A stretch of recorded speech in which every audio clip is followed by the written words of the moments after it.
When it comes to squid jigs, there's an absolutely huge range of colors and patterns and different sizes and brands.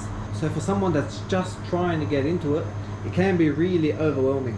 Now luckily, I've got over 10 years experience in the fishing industry, and I've helped so many people catch their first squid, and hopefully I can help you too. One of the biggest misconceptions when it comes to squid jigs is that the number on the weight is referring to the weight of the squid jig, whereas this number, so for this jig 3.5, is actually referring to the length of the jig in inches. A 3.5 squid jig generally weighs about 20 grams, give or take depending on the brand, but it's always in that ballpark, whereas a 3.0 squid jig generally weighs about 15 grams, again give or take depending on the brand. Then your size 2.5 squid jigs generally weigh about 10 grams depending on the brand, and then 2.0s weigh between 6 and 8 grams depending on the brand. Your size 1.8 squid jigs generally also weigh between 4 to 6 grams, and your 1.5s, 1.3s and 1.2s, which I don't have with me at the moment, normally weigh anywhere from 3 to 5 grams depending on the brand. The reason that the weight of the jig is relevant is because you need to match the jig to the cast weight of your rod. So for example, if your rod has a maximum cast weight of 10 grams, you definitely shouldn't be casting a size 3.5 squid jig that weighs 20 grams, otherwise you risk snapping the tip of your rod when you're casting. And on the flip side, if your rod has a maximum cast weight of 20 grams but your squid jig only weighs 4 or 5 grams, you're not going to get much casting distance, so you're not going to cover much ground on the retrieve, and then as a result you're not going to catch as much squid. So for the best results, you need to just make sure that the squid jig size that you're using also matches the cast weight of the rod you're using.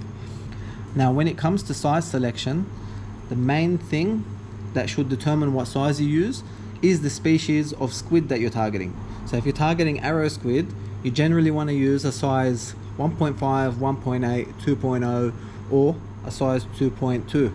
Any bigger than a 2.2 will be a little bit big for juvenile arrows and green eye. Now if you're off the rocks or on a boat, you're most likely not going to run into juveniles, so the most effective size to use in that situation would be a size 2.5, 3.0 or a size 3.5. As long as you make sure that your rod's cast weight matches the weight of the actual jig you're using, you shouldn't have any issues. Now when it comes to color selection, that's determined by water clarity as well as squid activity.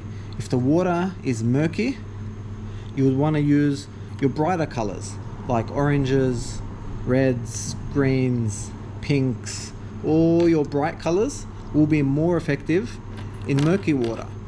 If the water is clear and you've got good visibility, you want to use your more natural colors like pilchard, prawn type colors, anything that's a lot more natural, less fluoro, less bright. If squid activity is low and they're not very active, you also want to use your more natural colors to try and get them to switch on. Whereas if squid activity is high, that's where you would want to use your bright colors, like your fluoro colors. Because in high squid activity, the bright colors are always more effective. Now when it comes to the type of squid jig, that depends on when you're actually squidding. So for example, during the day, jigs that have silver and gold underfoils, so a foil that's wrapped around the body of the jig but under the fabric, golds and silvers are a lot more effective during the day. Whereas closer to sunrise, you would have your orange and pink foils that would be more effective, and then your purples would be very effective just before first light and last light, and then your red foil and glow body being most effective at last light, after sunset and at night. You've also got rainbow foil, which is supposed to be a sort of an all-rounder. You're able to use it anytime as long as the sun's up. and if it's got red foil in it, you can also use it after sunset too.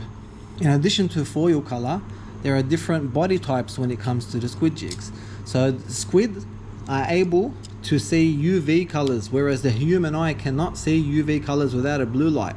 So depending on the body type of your squid jig, the UV rays from the sun react with the UV body jigs, and this is the way it looks to the squid.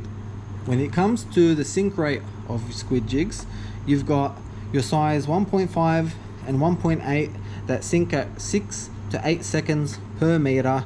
You've got your 2.2s and 2.5s that sink at around 5 to 6 seconds to the meter. Your 3.0s that sink at 3 seconds to the meter, and then your 3.5s that also sink at 3 seconds to the meter, depending on the brand. This can vary slightly from brand to brand. Why the sink rate matters is, if you're squidding for green eye, for example, in 5 meters of water, and you know that your size 3.5 squid jig is going to sink at 3 seconds to the meter, then you know after about 15 seconds your jig is going to be on the bottom. As long as there isn't a strong current. If there is a strong current, it can take a little longer for your jig to get down, but that way, by using the right size jig for the water depth that you're squidding in, you snag a lot less and lose a lot less squid jigs. Thanks for watching, guys. I hope this video helps, and I'll catch you in the next one.